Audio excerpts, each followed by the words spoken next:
আল্লাহ রাব্বুল আলামিন পবিত্র কোরআনে বলেন, হুয়াল্লাযী খলাকাকুম ফামিনকুম কাফির ওয়া মিনকুম মুমিন ওয়াল্লাহু বিমা তা'মালুনা বাসীর। আল্লাহ রাব্বুল আলামিন বলেন, এই মানুষকে আমি সৃষ্টি করেছি। আল্লাহ রাব্বুল আলামিন সৃষ্টি করেছেন।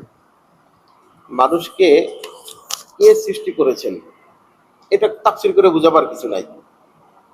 আপনি যাকেই জিজ্ঞাসা করবেন, সে হোক মোমেন, হোক কাফের, ইহুদি হোক, খ্রিস্টান হোক, যে কোনো জাতি, যারা নাস্তিক তাদেরকেও জিজ্ঞেস করবেন, আচ্ছা তোমাকে কে সৃষ্টি করছে?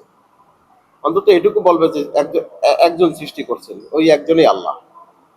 কেউ অস্বীকার করবে না যে তার সৃষ্টির পিছনে আল্লাহ ছাড়া অন্য কেউ আছে। অতএব মানুষ বা আমাদের চোখে যা কিছু সৃষ্টি দেখি, সৃষ্টি যা হয়েছে সব কিছু আল্লাহ সৃষ্টি করেছেন, একদম কীট কীট পতঙ্গ থেকে শুরু করে একদম সাগরের নীল তিমি পর্যন্ত সব।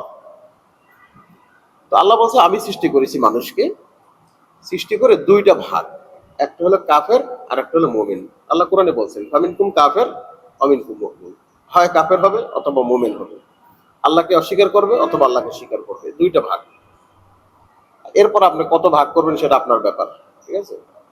৭৩ ভাগ করেন আর ৭৪ ভাগ করেন, আল্লাহ এখানে দুইটা ভাগের কথা বলছে, হয় মোমেন হবে অথবা কাফের হবে।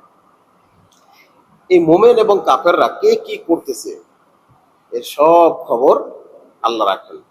কারণ আল্লাহ মানুষের অন্তঃকরণের ভিতরে চিন্তা করে, সেই খবর মহান আল্লাহ রাব্বুল আলামিন কি করেন, রাখেন।